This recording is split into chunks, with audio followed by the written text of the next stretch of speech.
자, 오늘만큼은 이명박 대통령의 사람들, MB맨들이 뉴스의 중심에 선 것들이 많았습니다. 두 사람 얘기를 해보겠습니다. 모두 MB 대통령에 관한 정치와 경제 분야의 오른팔이었습니다. 먼저 대선 후보를 내면서 당을 하나 만들겠다고 하는 선언하는 사람이 있었죠. 우장 차장. 네. 이재호 전 의원과 최병국 전 의원인데요. 네. 헌법 개정 그리고 네. 행정구역 개편을 통해 추진하는 이 중도신당을 만들겠다라고 오늘 밝혔습니다. 내년 1월에 공식 창당대회를 열고 네. 차기 대선 후보를 지명하는 것을 목표로 하겠다라고 밝혔습니다. 자, 이명박의 남자 이재호, 결국 박근혜 대통령 친박 진영은 도저히 안 맞았던 거잖아요. 그렇습니다. 그리고 이번 4월 총선에 이 새누리당으로부터 이게 공천을 받지를 못했습니다. 네. 당시 이제 유승민 의원과 함께 이 무공천 지역으로 남으면서 결국 이 탈당해서 무소속으로 출마했다가 이게 낙선을 하게 됐는데요. 네. 그러다 보니까 이재호 의원은 이제 친이계를 중심으로 또 이 중도층을 중심으로 해서 이 친박이 아닌 네. 비박계를 수렴할 수 있는 어떤 새로운 이 그릇을 만들겠다. 그걸 이제 중도 신당으로 이 표방을 한 것 같습니다. 실제로요, 이제 4대강 전도사 역할을 하면서 이명박 대통령에게 아주 굵직한 프로젝트를 이제 도맡아 추진하는 그런 역할을 맡았었잖아요. 이제 한 달 전, 거의 뭐 한 달 반 전에도 라디오에 나왔을 때 자신이 이명박 대통령을 위해서 앞장섰던 그 4대강 관련해서 자신의 의견을 굽히지 않았습니다. 이를 좀 들어보겠습니다.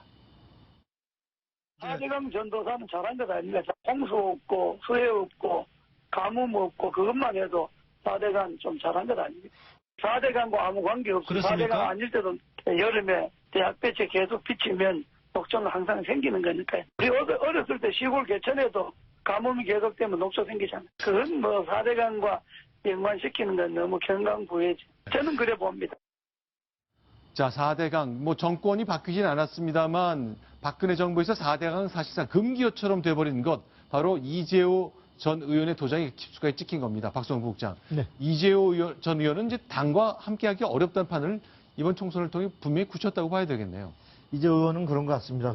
지금 아마 이제 다음 정권은 사실 박근혜 정권이 아니고 네. 어떤 포스트 박근혜 정권임에도 불구하고 네. 이재호 의원은 새누리당에서 이루어지는 대권 후보는 철저하게 박근혜 대통령의 그림 아래서 네. 어떤 이어지는 박근혜 정권의 연장이기 때문에 네. 본인은 아마 다른 그릇에서 정치적 행보를 열어가겠다라고 저렇게 지금 나선 것 같습니다만, 그러나 실제로 네.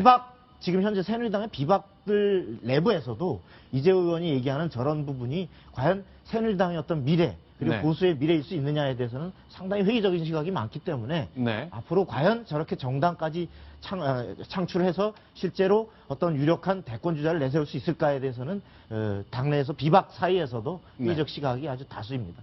자, 지금 보시는 사진들이 전부 다 70년대를 중심으로 이재호 전 의원이 재야 활동했을 때 그야말로 박근혜 대통령의 아버지 박정희 대통령 시대 유신과 싸우던 그 시절의 모습이었습니다. 같이 갈 수 없는 그 한 배를 탄 입장이 됐었기 때문에 서로 공천 때마다 학살이란 말이 이어질 정도였는데요. 사실은 이번엔 공천에서 배제가 됐지만 8년 전 이재호 전 의원이 주역이 됐을 때에는 친박 의원들이 이른바 대거 공천에서 배제됐습니다. 바로 박근혜 대통령이 당시에 이렇게 유명했던 말을 남겼을 때죠. 당시로 가보겠습니다. 상향식 공천은 사라지고 경선은 한 군데에서도 이루어지지 않았습니다. 당원 당규는 무시되었습니다. 결국 저는 속았습니다. 국민도 속았습니다. 자, 결국 이런 다툼, 이명박 대통령이 자서전 쓰는 과정에서까지 끊임없이 계속되었었죠. 네. 그런데 이 박 대통령의 당시 얘기를 들어보니까요. 네. 갑자기 지난 4월 총선 새누리당 공천이 생각나는데요. 네. 상향식 공천은 네. 결국 제대로 이루어지지 않았고 네. 결국 국민도 속고 당도 속은 거 아니냐. 네. 그래서 국민들이 지금 이 과반 의석을 주지 않은 거 아닙니까? 그래서 어떻게 보면 2008년에 친이계의 친박 공천이 네. 8년 뒤에는 이 친박 주도의 네. 이 비박 학살 공천으로 이어졌기 때문에 지금의 이 새누리당이 이 원내 일당 지위에도 놓치고 네. 과반 의석 확보에도 좀 실패해서 이 박 대통령의 남은 임기가 좀 어려워진 거 아닌가. 그래서 초심을 잃지 않는 것이 참 중요한데 그런 생각을 좀 하게 됩니다. 박성호 부국장 어떻습니까? 이제 이명박 대통령이 자서전 쓸 때 보니까 4대강 같은 거 할 때 국책사업 때 박근혜 대표의 당시 전 대표의 반대가 많았는데 아무래도 후계자를 정운찬 총리로 할 것 같다, 누구로 할 것 같다 하는 의심 때문이라고 글을 남겼거든요. 실제 그런 기류가 있었긴 한 건가요?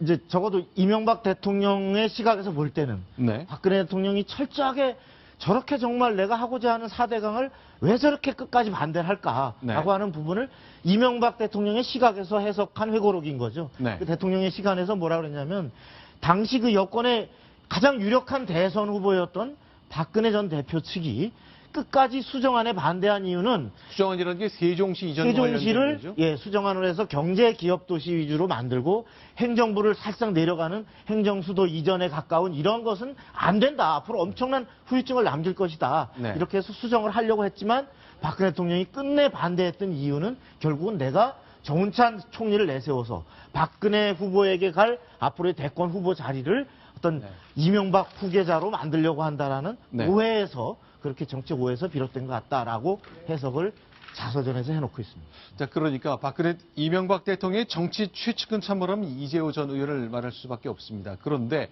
경제 분야의 최측근 참모라면 강만수 전 경제부총리겠죠. 김도혁 기자, 오늘 근데 이 강만수 전 부총리 자택에 압수수색이 있었어요? 네, 일단 검찰이 강만수 전 산업은행장에 대해서 그 압수수색을 한 이유는 네. 결국 대우조선해양과의 어떤 비리 연관성 때문일 텐데요. 네. 그 강 전 그 은행장이 네. 2011년에서 2013년 대우조선의 그 네. 대주주로 있던 산업은행장을 지내다 보니까 네. 그 당시에 이제 남상태 고재호 전 사장과의 어떤 네. 경영 비리에 연루가 됐다라고 판단을 해 사무실과 집을 압수수색을 한 것으로 판단됩니다. 자, 그럼 만약에 여기서 뭐가 나온다면, 그러니까 산업은행이 이제 모 회사로 대우조선해양을 갖고 있었는데, 모 회사의 은행장이 관리를 잘 못했고 뭔가 비리가 나온다면 이것도 역시 이명박 진영에 대한 또 다른 표적 수사란 얘기가 나올 수도 있거든요. 사실 일단 뭐 밝혀내야 되는 겁니다만 요새 포스코나 이런 것들 관련해서 계속 수사가 이어졌다는 점 때문에 뒷말이 좀 나올 상황밖에 안 그렇습니다. 되는 거네요. 그러니까 이 박근혜 정부 들어서 수사를 했던 게 이제 포스코 수사가 있었고요. 네. 그 다음에 최근에 이제 그 롯데그룹에 대한 수사가 지금 진행 중에 있지 않습니까? 네. 거기에 더해서 이제 대우조선 해양까지 이 전 정부와 이 관련된 사람들이 많이 연루가 돼 있고 그 중에 네. 하나가 지금 이제 그 오늘 압수수색을 당한 그 강만수 전 산업은행장인데요. 이 강만수 전 행장의 경우에는 이명박 대통령과 이게 뗄래야 뗄 수 없는 관계가 있습니다. 네. 이명박 대통령이 서울시장을 할 때 이 서울시정개발연구원장을 지냈고요. 네. 대통령의 취임한 이후에 초대 이 기획재정부 장관을 맡아서 당시 2008년에 그 미국발 금융 위기를 네. 함께 그 이제 극복한 네. 주역 중에 하나거든요. 네. 그 이후에 장관에서 물러나서는 이제 청와대 경제특보를 맡았고 임기 후반에는 산업은행장을 맡았기 때문에 네. 그러니까 이명박 정부 5년 내내 그 이명박 대통령 주변을 맴돌았기 때문에 강만수 전 행장에 대한 어떤 그 검찰의 압수수색은 결국 이 이명박 정권을 향하는 거 아니냐 이런 그 관측을 갖고 있습니다. 근데 박지원 부국장, 이건 어떻습니까? 보통 이제 대통령이 되면 위기가 생기거나 할 때 이제 지혜를 좀 얻기 위해 전직 대통령을 청와대로 초청해서 만나는 일이 있잖아요. 그런데 이명박 대통령은 물론이고 누구도 잘 청와대에 온 기억이 없습니다. 지금 화면에 저 장면은 이명박 대통령 말기에 대통령이 당선된 당시에 박근혜 당선인을 초청한 상태거든요. 네.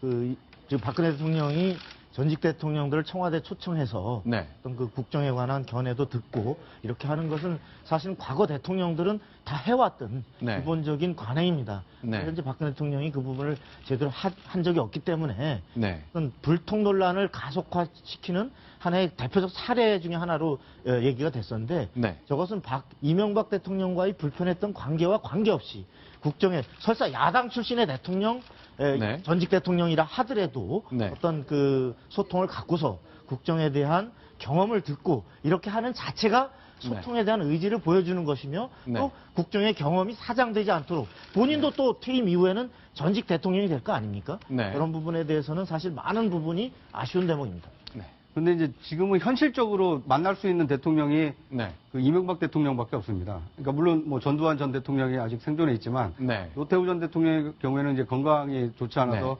외부 그 출타가 좀 어려운 상태고요. 네. 또 야당 대통령이었던 야당 출신으로 이렇게 대통령에 올랐던 김영삼, 김대중, 노무현 전 대통령은 다 서거를 했기 때문에 네. 실제로 이제 전직 국가 원수를 청와대 초청해서 이 경험을 들을 수 있는 사람은 이명박 전 대통령뿐인데 네. 그런데 박근혜 대통령이 탄생할 때 야당에서 공격했던 게 이명박근혜 정부 아닙니까? 네. 그러니까 이제 두 정권을 묶어서 뭐 보수 정권 10년에 대한 그 심판을 하자라고 야당이 계속 요구를 하고 있는 마당에 네. 이명박 대통령을 만나서 그 국정운영 경험을 나누자 이렇게 네. 하면 야당에게 공격의 빌미를 줄 수 있기 때문에 네. 현실적인 어떤 좀 그런 어려움이 좀 있는 게 아닌가 뭐 그렇게 추측도 해볼 수 있을 것 같습니다. 알겠습니다. 자, 이명박 대통령을 만들었던 경제 분야의 참모 강만수, 정치 분야의 참모 이재호 두 사람이 오늘 뉴스의 중심에 섰다는 것 정리해 보았습니다.